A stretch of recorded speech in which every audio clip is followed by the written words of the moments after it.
Saudara pengamat menilai modus penipuan yang dijalankan para pelaku dinilai terencana dan juga rapih. Pelaku mencari celah di dunia maya dalam menyaring calon korbannya. Pakar keamanan siber pun menuturkan pelaku memanfaatkan kebocoran data sebagai bahan bakar modus penipuan.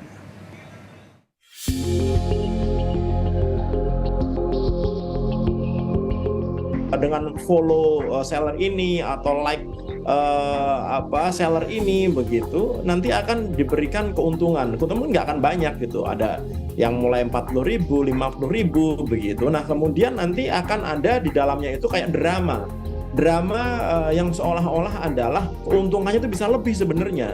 Nah akhirnya apa? Akhirnya orang melakukan deposit dengan iming-iming bahwa nanti akan mendapat keuntungan lebih banyak lagi. Begitu udah deposit, udah melakukan proses yang diminta oleh si adminnya ini, begitu sudah ada isinya harusnya banyak, ketika mau ditarik ternyata nggak bisa.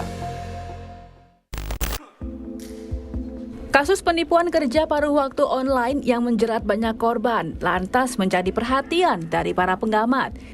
Cazizah Gusnita, kriminolog Universitas Budi Luhur menerangkan, tren bekerja paruh waktu secara daring ini tidak hanya diminati oleh kalangan muda saja, namun seluruh kalangan masyarakat. Selain mendapatkan pemasukan tambahan, konsep bekerja paruh waktu daring lebih efisien dari segi tenaga dan juga waktu. Sasaran gitu ya, kalau saya mau melihatnya saat ini mungkin akan terlihat sasaran itu lebih ke anak muda karena dianggap misalnya anak muda dari segi tenaga, dari segi waktunya gitu yang mereka mungkin secara tadi ya upaya memaksimalkan kondisi itu tadi, pekerjaan itu jauh lebih mudah daripada tadi yang berpengalaman ini tadi. Apakah berpengalaman ini mungkin memang sudah full time terus ingin mencari lagi part time-nya gitu ya.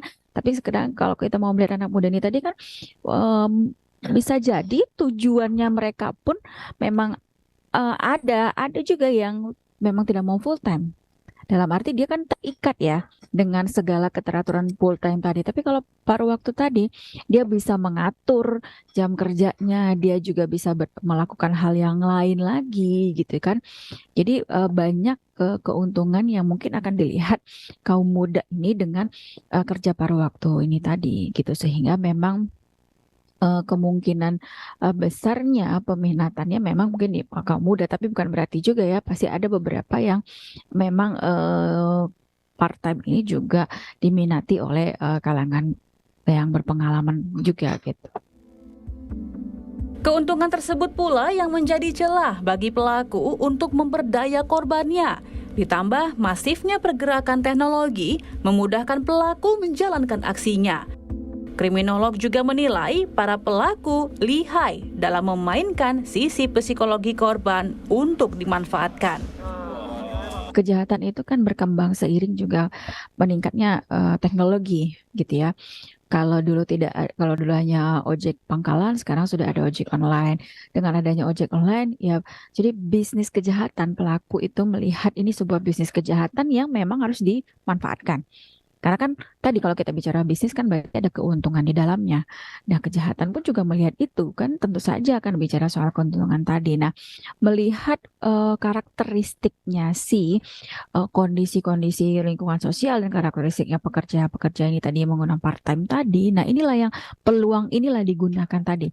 Kalau misalnya dalam ekonomi bisnis ekonomi gitu kan sudah jelas ya misalnya. Tapi ini kita bicara soal di sisi gelap lingkungan sosial yaitu bisnis kejahatan tadi sehingga pelaku melihat ada celah yang menarik untuk dia realisasi atau lancarkan segala bisnis kejahatan ini tadi gitu karena jadi sudah ada lapaknya ya kan tadi ya sudah ada fasilitas sudah ada orangnya yang berminat ini yang kan yang akan menjadi korbannya targetnya dia tadi sehingga menguntungkan lah bagi dia dan bagi untuk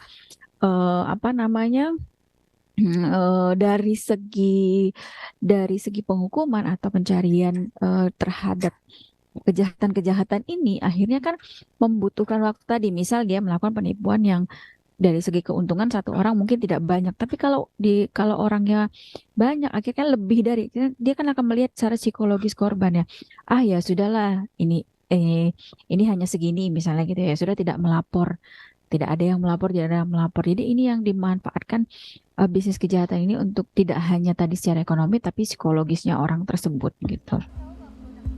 Pakar siber Pratama Persada juga menjelaskan, kasus penipuan kerja paruh waktu online ini sudah berjalan sejak lama. Modus yang dilakukan pun bermacam-macam. Pelaku menjerat korban dengan meminta deposit. Korban yang tergabung ke dalam komunitas pelaku diperdaya oleh komplotan pelaku lainnya, seolah-olah keuntungan benar-benar diraup. Alih-alih mendapatkan keuntungan besar, pundi-pundi rupiah raib di bawah komplotan pelaku. Oke, Pak. Ini mungkin terkait dari kasus penipuan paruh kerja secara online ini, Pak.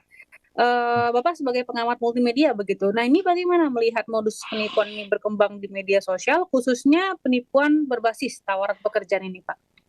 Ya, jadi kalau menurut saya ini adalah hal yang sudah berjalan sejak lama ya gitu. Cuma modusnya saja yang memang berganti-ganti begitu. Tapi caranya sih sama gitu. Model penipuannya sama, memanfaatkan kelemahan orang untuk mencari uang dengan cara yang sangat gampang begitu, seolah-olah nanti akan mendapatkan keuntungan yang sangat besar sekali dengan modal yang mungkin hampir tidak ada begitu, sehingga banyak orang yang tergiur untuk mengikuti. Dulu sempat ada tawaran untuk melakukan klik dan like atau subscribe file di YouTube begitu. Dan akhirnya banyak yang ketipu. Dan ini juga tawaran pekerjaan ini sama juga begitu. Modusnya adalah tawaran untuk melakukan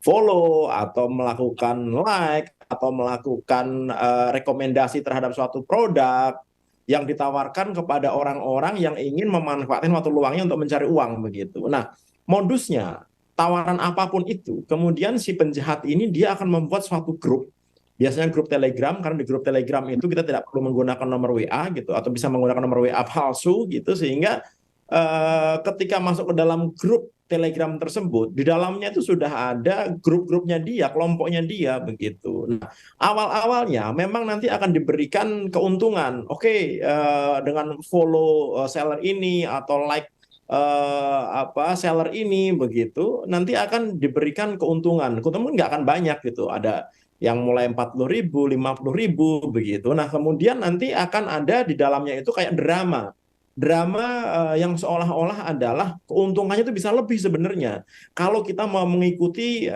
cara-cara yang diberikan oleh si adminnya ini gitu.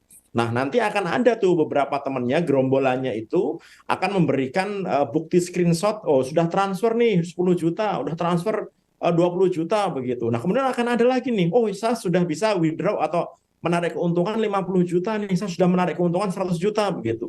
Sehingga karena banyaknya orang-orang yang melakukan testimoni bahwa memang menguntungkan, orang-orang pun akan tergoda. Oh ya, ini ada seleb ini, tokoh influencer ini ternyata dia juga sudah untung loh gitu.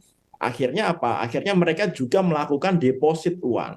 Supaya apa? Dengan catatan mungkin dengan deposit itu nanti akan bisa memboosting keuntungannya dia begitu, akan bisa melakukan proses-proses proses-proses perintahnya itu lebih gampang sehingga dia tergoda untuk memberikan deposit gitu. Masih menurut pakar siber Pratama Persada, kebocoran data menjadi dalang di balik maraknya kasus ini. Dirinya juga menyampaikan agar masyarakat tidak mudah percaya dengan penawaran pekerjaan dengan hasil menggiurkan. Selain itu, proteksi data dan aktivitas pribadi di media sosial juga harus dibatasi untuk memperkecil resiko pencurian data pribadi oleh pihak yang tidak bertanggung jawab. Selama penipuan itu memanfaatkan jiwa atau emosi korbannya, akhirnya apa? Akhirnya susah untuk dilawan. Nah, ini yang menurut saya perlu diinfokan kepada seluruh masyarakat Indonesia. Dengan banyaknya kasus kebocoran data yang terjadi di Indonesia, nomor kita, kontak kita tersebar di mana-mana gitu. Penjahat-penjahat yang ngerti masalah ini, dia akan ngambil data-data itu. Dan dengan data-data yang mereka miliki, mereka bisa melakukan profiling, mereka bisa melakukan penawaran-penawaran yang akibatnya adalah kita menjadi target dan korban penipuan.